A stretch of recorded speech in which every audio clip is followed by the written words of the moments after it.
الصبح بدا من طلعته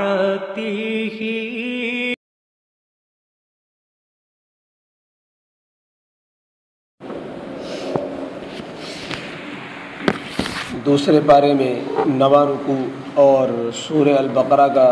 25واں رکوع چل رہا ہے۔ آیت نمبر 199 تک تفسیر آئی۔ آیت نمبر 199 کے بعد ہے فَإِذَا قَضَيْتُم مَّنَاسِكَكُمْ فَاذْكُرُوا اللَّهَ كَذِكْرِكُمْ آبَاءَكُمْ۔ اعوذ باللہ من الشیطان الرجیم، بسم اللہ الرحمن الرحیم۔ فَإِذَا قَضَيْتُم مَّنَاسِكَكُمْ فَاذْكُرُوا اللَّهَ كَذِكْرِكُمْ آبَاءَكُمْ أَوْ أَشَدَّ ذِكْرًا فَمِنَ النَّاسِ مَن يَقُولُ رَبَّنَا آتِنَا فِي الدُّنْيَا وَمَا لَهُ فِي الْآخِرَةِ مِنْ خَلَاقٍ وَمِنْهُمْ مَن يَقُولُ رَبَّنَا آتِنَا فِي الدُّنْيَا حَسَنَةً وَفِي الْآخِرَةِ حَسَنَةً وَقِنَا عَذَابَ النَّارِ أُولَئِكَ لَهُمْ نَصِيبٌ مِّمَّا كَسَبُوا واللہ سریع الحساب۔ صدق اللہ العظیم۔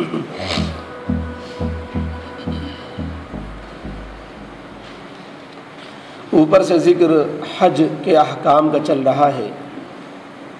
کہ حج کا احرام تو باندھا جا سکتا ہے شوال کے وقت ہی سے، جو حج کے مہینوں میں سے پہلا مہینہ ہے۔ باقی حج کے جو اعمال ہوتے ہیں وہ ذی الحجہ کے 8 ذی الحجہ سے 13 ذی الحجہ تک انجام پاتے ہیں۔ یہ حج کے 5 دن کہلاتے ہیں۔ ان میں انسان کو 8 تاریخ کو مینا جانا ہوتا ہے۔ مینا جاتے ہوئے انسان کو یہ کرنا چاہیے کہ وَتَزَوَّدُوا فَإِنَّ خَيْرَ الزَّادِ التَّقْوَىٰ، کہ اپنا سفر خرچ جو وقت ضرورت پر کام آئے، وقت ضرورت بقدر ضرورت لے کر چلے، تاکہ دوسروں پر بار نہ بنے، مانگنے کی نوبت نہ آئے، خود بھی سوال سے بچیں اور لوگوں کو پریشان کرنے سے بچیں۔ پھر آگے بتایا کہ یہ 9 ذی الحجہ کا پھر جب وقت آئے، اس میں تمہیں میدان عرفات میں کوچ کرنا ہوگا، اور اس بیچ میں اگر تمہیں خرید فروخت کی یا کچھ تھوڑی موڑی تجارت کی بھی ضرورت پیش آ جائے، جبکہ مقصد اصلی حج ہے، تو بھی کوئی حرج کی بات نہیں۔ میدان عرفات میں 9 تاریخ گزرتی ہے، جب شام ہو جاتی ہے تو پھر وہاں سے کوچ کر کے مزدلفہ آیا جاتا ہے۔ اوپر کی آیت میں اس کا بھی ذکر آ چکا۔ فَإِذَا أَفَضْتُم مِّنْ عَرَفَاتٍ فَاذْكُرُوا اللَّهَ عِندَ الْمَشْعَرِ الْحَرَامِ، کہ جب عرفات سے تم کوچ کرو، وہ عرفات سے کوچ 9 ذی الحجہ کو ہوتی ہے۔ اس طرح گویا حج کا یہ دوسرا دن چل رہا ہے۔ پھر جہاں پر تم شام کو رات کو پہنچ جاؤ مشعر حرام یعنی مزدلفہ میں، اور پھر وہاں پر اللہ کی وحدانیت کو خوب بولو، لبیک خوب پڑھو، اور اللہ نے جیسا ذکر کا طریقہ بتایا اس طریقے پر ذکر کرو۔ اس میں نماز کا بھی طریقہ ہے کہ مغرب و عشاء مزدلفہ میں پڑھی جائے، ایک وقت میں اور ایک اذان کے ساتھ۔ اور اس کے بعد پھر قریش کے اندر جو ایک بیماری تھی اپنی امتیازی شان باقی رکھنے کے لیے، کہ وہ عرفات نہیں جایا کرتے تھے، کہ وہ حدود حرم سے باہر ہے، مزدلفہ ہی آ کر کے رک جایا کرتے تھے، کہ لوگ تو عرفات سے ہو کر آتے تھے مزدلفہ میں، یہ پہلے ہی سے مزدلفہ میں پہنچے ہوئے رہتے تھے۔ اس کی اصلاح فرمائی کہ یہ گھمنڈ و تکبر کی بات ہے، جہاں سب کے لیے جو حکم ہے وہ تمہارے لیے بھی حکم ہے، اس میں ذات کی بنیاد پر یا جو ہے تم مکے کے رہنے والے اس بنیاد پر کوئی تفریق نہیں برتی جائے گی۔ تو اس طریقے پر یہ 9 تاریخ بھی گزری اور مزدلفہ میں رات گزری۔ اب 10 تاریخ کی صبح ہوتی ہے، اس میں کچھ احکام کرنے ہوتے ہیں۔ 10 تاریخ میں طواف زیارت کے لیے جایا جاتا ہے، اور 3 جگہوں میں سے ایک جگہ میں جہاں پر شیطانی ستون بنے ہوئے ہیں، وہاں پر ایک جگہ کنکری ماری جاتی ہے بڑے شیطان کو، صرف ایک جگہ، یہ 10 تاریخ میں۔ اور پھر 10 تاریخ میں قربانی بھی کرنی ہوتی ہے، اسی 10 تاریخ کے اندر بال بھی منڈوانے ہوتے ہیں۔ تو یہ سارے اعمال مینا میں آ کر کے کرنے ہوتے ہیں۔ اس طریقے پر یہ 10 تاریخ کا دن انتہائی مصروف ہوتا ہے حاجی کے لیے۔ اللہ تعالیٰ نے آج کی آیتوں میں اس کا ذکر کیا ہے کہ تم اپنے بقیہ حج کے کام جب تم مینا میں کر گزرو، پھر مینا میں تمہارا قیام بھی کئی روز اور رہے گا، اس میں تم نے جو زمانے جاہلیت میں ان 3 دنوں کو گزارنے کے طریقے وضع کر رکھے تھے، اختیار کر رکھے تھے، وہ جاہلانہ طریقے ہیں۔ اس میں اللہ کے ذکر کو فراموش کر کے خاندانی مذاکرے ہوتے تھے، نسبوں کے تذکرے ہوتے تھے، مشاعروں کی محفلیں ہوتی تھیں، اور میلے ٹھیلے ہوتے تھے، کھانے پکانے کے سامان ہوتے تھے، اور اس زمانے کے اعتبار سے گویا ثقافتی پروگرام ہوا کرتے تھے۔ تو اللہ تعالیٰ نے فرمایا کہ اس میں نہ تمہارے دین کا فائدہ نہ دنیا کا فائدہ، تم نے حج کیا ہے اللہ کے لیے، احرام باندھا ہے اللہ کے لیے، اور اللہ ہی کو بھول جاؤ، تم تو اب اللہ ہی کا ذکر کیا کرو۔ اب مینا میں جو 3 دن قیام ہوتا ہے، 10، 11، 12، اور جو لوگ رک جاتے ہیں تو ان کا 13 بھی قیام ہو جاتا ہے، 13 تاریخ کا۔ تو ان 3 دنوں میں آداب بتائے جا رہے ہیں کہ ان 3 دنوں میں اللہ کا ذکر کثرت سے کیا کرو۔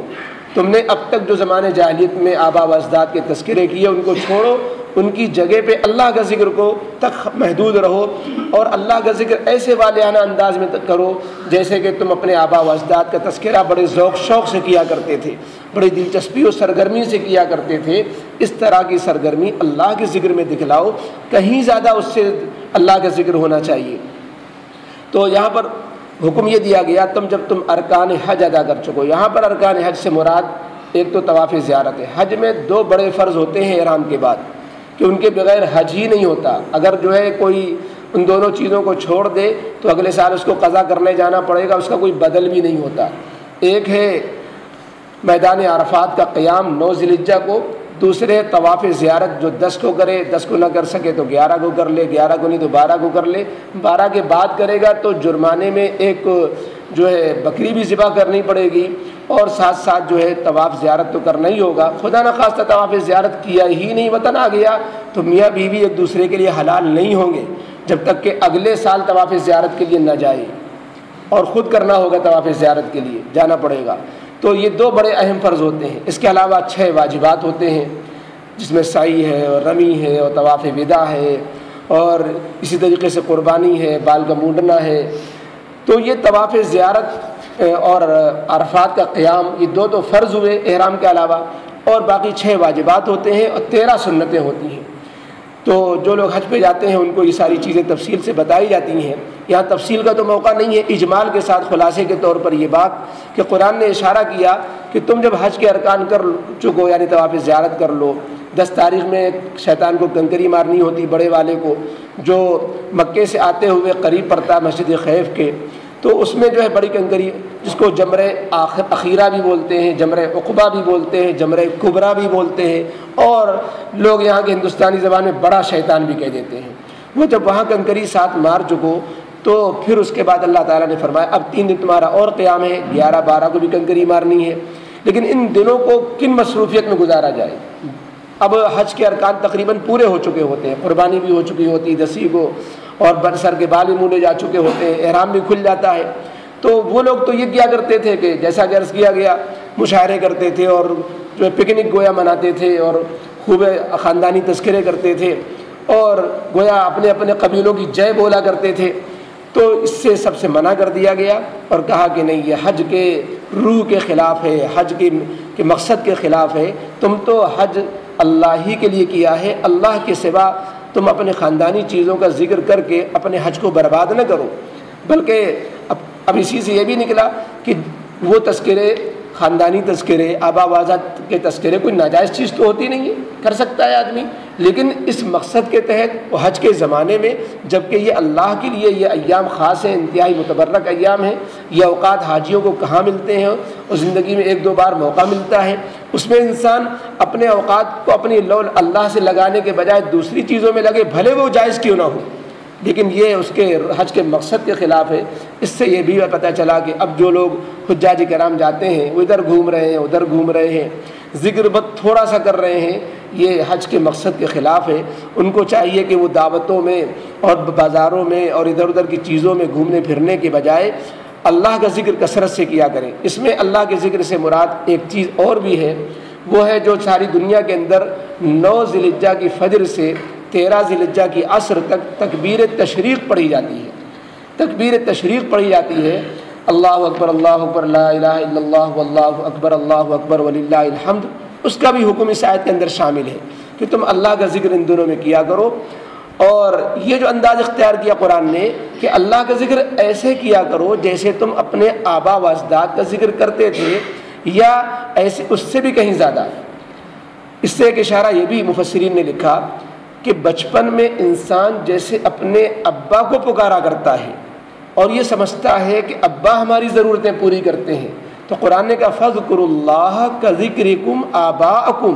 کہ تم اللہ کو ایسے ہی والہانہ انداز میں محبت کے ساتھ یہ سمجھتے ہوئے کہ اللہ ہی سے ہماری ضرورت پوری ہوگی، جیسا کہ تم بچپن میں اپنے آبا کو یاد کرتے تھے اور ابا سے لپٹ لپٹ کر مانگتے تھے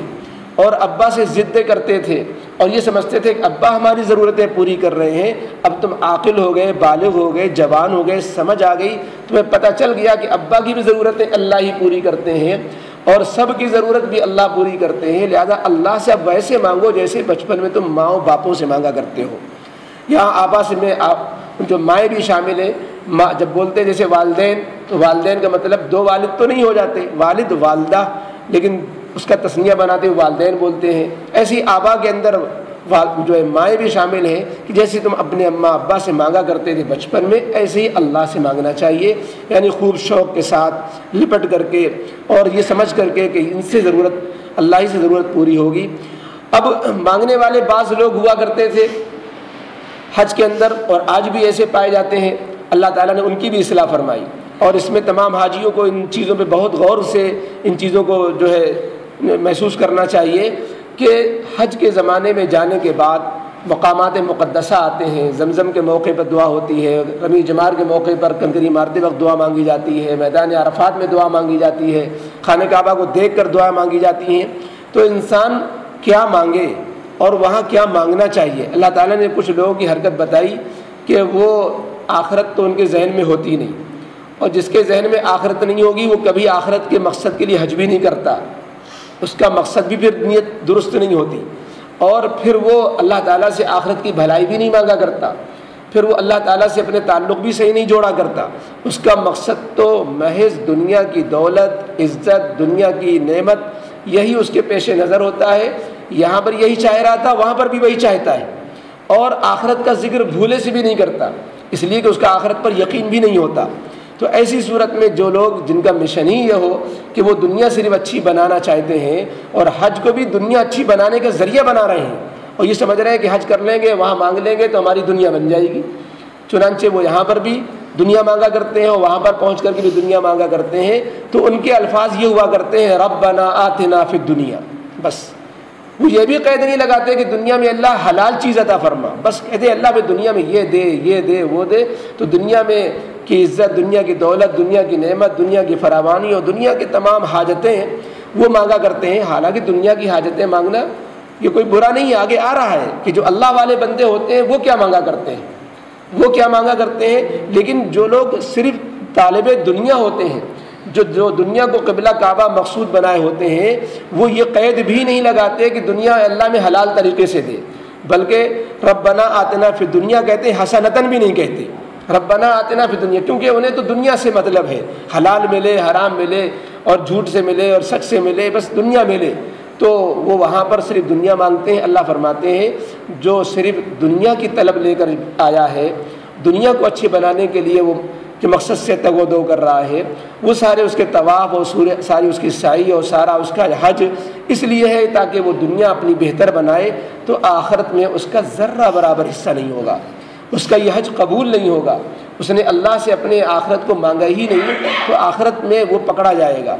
تو آخرت میں اس کا کوئی حصہ نہیں ہوگا۔ اور اس کے برخلاف جو نیک بندے ہوتے ہیں وہ ان کی دعاؤں میں اعتدال ہوتا ہے، وہ صرف آخرت بھی نہیں مانگا کرتے، ان کے اندر اعتدال ہوتا، میانہ روی ہوتی، درمیانی بات کرتے ہیں، وہ تو دنیا کا بھی حصہ نہیں چھوڑتے، آخرت کو اس سے زیادہ مقدم رکھتے ہیں، وہ آخرت کی بھی بھلائی مانگا کرتے ہیں، دنیا کی بھلائی مانگا کرتے ہیں، دنیا کو فراموش نہیں کیا کرتے۔ یہ کوئی نیکی کی بات نہیں ہے کہ آدمی یوں کہنے لگ جائے ارے دنیا ہم تو دنیا کیوں مانگے، ہم دنیا کی بہتری کیوں مانگے، دنیا کی دولت کیوں مانگے، ہم تو صرف آخرت مانگیں گے۔ یہ وہ دعا ہے جس میں دنیا بھی مانگی گئی ہے، جس دعا کو نبی کریم علیہ الصلاۃ والسلام طواف کرتے ہوئے رکن یمانی سے حجر اسود تک بار بار پڑھتے تھے، ربنا آتنا فی الدنیا حسنہ وفی الآخرۃ حسنہ وقنا عذاب النار، ملا کے پڑھے ربنا آتنا فی الدنیا حسنۃ وفی الآخرۃ حسنۃ وقنا عذاب النار۔ تو دیکھیے سب سے پہلے اس میں اے اللہ میں دنیا کی بھلائیاں عطا فرما، دنیا کی نعمتیں عطا فرما، تو یہ دعا وہ ہے جو نبی کریم علیہ السلام نے مانگی۔ اب نبی کریم علیہ السلام سے بڑھ کر کون ولی ہو، کون جو پہنچا ہوا ہوگا، کیونکہ ہم تو دنیا نہیں مانگتے اللہ سے، نہیں، دنیا بھی مانگنے کی چیز ہے لیکن آخرت کو بھول کر نہیں، اور دنیا بھی مانگنے کی چیز ہے لیکن دنیا کی مانگنے میں بھی قید لگا کر کہ اے اللہ خیر والی دنیا، حسنہ دنیا، برکت والی دنیا، دنیا مانگی گئی لیکن حسنہ کی قید لگا کر۔ اور جو طالب دنیا تھا، جس نے دنیا کو اپنا مقصد بنایا تھا، اس نے یہ قید بھی نہیں لگائی تھی، صرف یہ کہا تھا ربنا آتنا فی الدنیا، ہمیں دنیا دے دیجئے، اور آگے نہیں مانگتا۔ لیکن جو آخرت، جو نیک بندے ہوتے ہیں وہ دنیا مانگتے ہوئے بھی حسنتاً کی قید لگاتے ہیں کہ اللہ دنیا کی نعمتیں ایسی دیجئے جو دنیا کی نعمتیں ہمارے لیے اچھی ثابت ہوں، خیر ثابت ہوں، بھلی ثابت ہوں۔ حسنہ مانے بھلی، بھلائی اور خیر کے آتے ہیں۔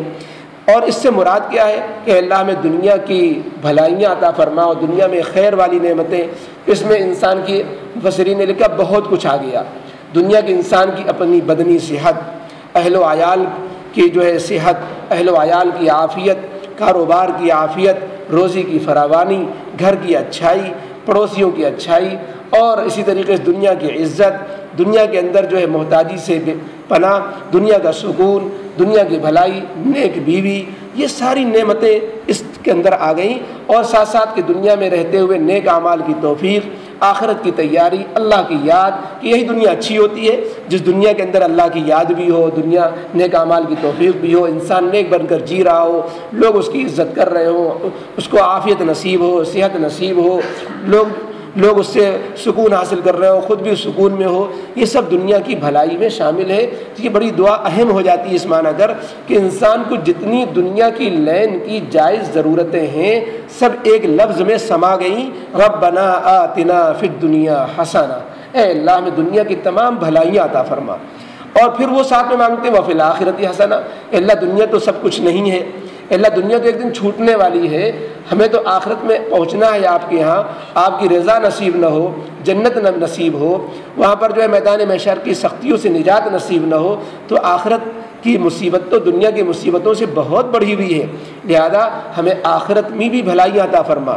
آخرت کی بھلائیاں، حساب کی آسانی، ایمان پر موت، اور اللہ کا دیدار،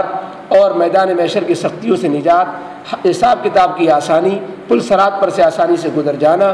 اور قبر اور حشر کے سوال کے صحیح جواب دے لینا، اور اللہ تعالیٰ کا کہ جو ہے کہ محل خانے میں جنت میں پہنچایا جانا، یہ آخرت کی بھلائیاں ہیں، یہ سب اس ایک لفظ کے اندر آ گئی، وفی الآخرۃ حسنہ۔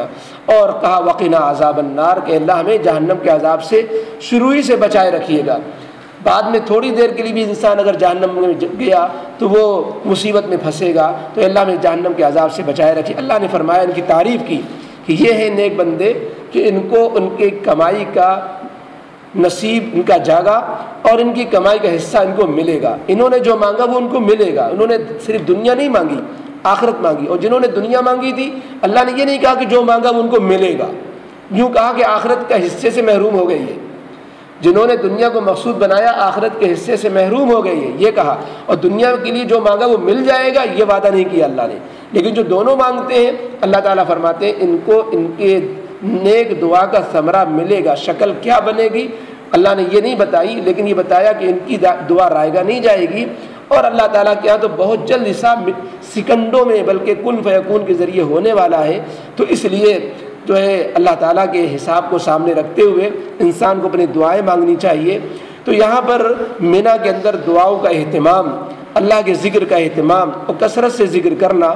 اور اللہ کے ذکر کو چھوڑ کر غیر اللہ کے ذکروں میں، بیہودہ مشغلوں میں، ادھر ادھر کی گپ شپ میں، اور جیسا کہ زمانے جاہلیت میں جو باپ دادا کے تذکرے اور اس کے لیے مشاعرے ہوتے تھے، ان چیزوں کے تذکرے میں اپنے کو لگانا، اس سے رکاوٹ سے منع کر دیا گیا، اور بتایا گیا کہ یہ دن بھی مبارک دن ہے۔ آگے کی آیت کے اندر بھی آ رہا ہے کہ مینا کے اندر جو دن ہیں 2 یا 3 دن، ان کو کیسے گزارا جائے۔ فرمایا فَإِذَا قَضَيْتُم مَنَاسِكَكُم، بس جب تم اپنے منسک کی جمع ہے، اس کے معنی قربانی کے آتے ہیں، مراد یہاں پر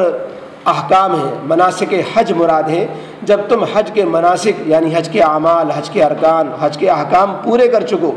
یعنی کنکری مار لی، طواف زیارت کر لیا، قربانی کر لی، سر کے بالوں کو مونڈ لیا، اب جو مینا کے اندر تمہارا قیام ہوگا، فَاذْكُرُوا اللَّهَ كَذِكْرِكُمْ آبَاءَكُمْ أَوْ أَشَدَّ ذِكْرًا، تو اب تم اللہ ہی کو یاد کرو، كَذِكْرِكُمْ آبَاءَكُمْ، اور اللہ کے ایسے سرگرمی اور دلچسپی اور والہانہ انداز میں یاد کرو جیسے تم اپنے آبا و اجداد کا زمانے جاہلیت میں تذکرہ کرتے تھے، کہ ہر ایک فخر محسوس کرتا تھا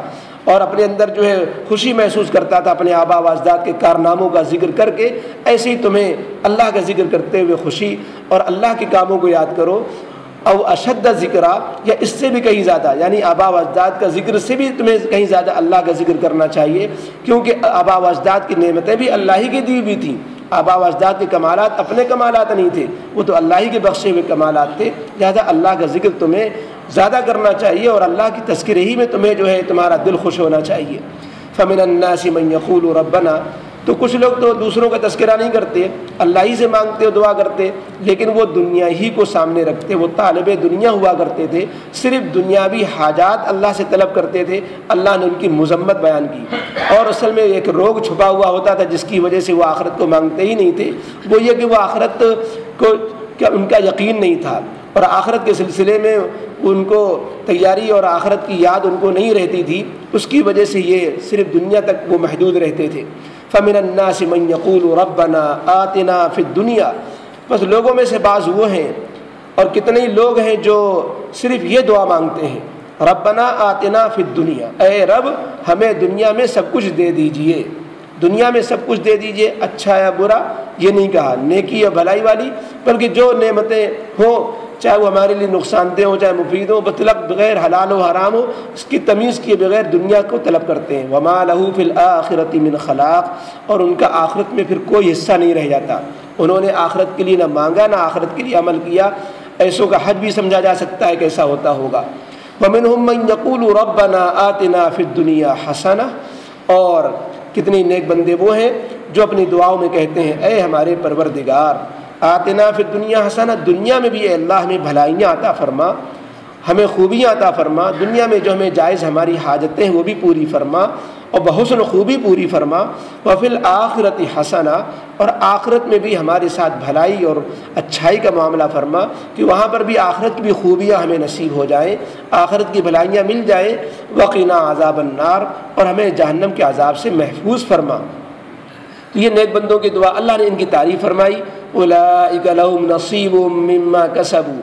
یہ ہیں وہ نیک بندے جن کو ان کے عمل کا نصیب ملنے والا ہے، یہ نصیبہ ان کا جاگا اور انہوں نے جو مانگا وہ اللہ کی طرف سے انہیں ملے گا۔ واللہ سریع الحساب، اور اللہ تعالیٰ تو بہت جلد حساب لینے والے ہیں، نیکوں اور بدوں اور اچھوں کا سب کا حساب ہونے والا ہے، ہر ایک کو اپنی اپنی فکر کرنی چاہیے۔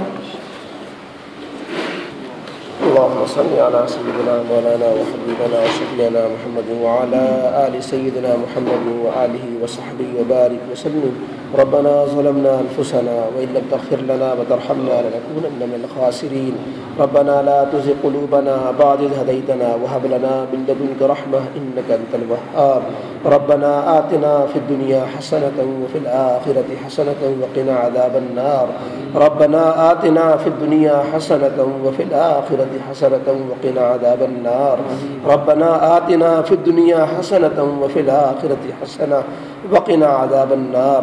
ربنا هب لنا من أزواجنا وذرياتنا قرة أعين واجعلنا للمتقين إماما۔ اللهم إنا نسألك العفو والعافية في الدنيا والآخرة۔ اللهم إنا نسألك العفو والعافية في الدنيا والآخرة۔ اللهم إنا نسألك الخير لكل مسلم ومسلمة۔ اللهم إنا نسألك الخير لكل مسلم ومسلمة۔ وصلى الله تعالى على خير خلقه محمد وآله وصحبه أجمعين برحمتك يا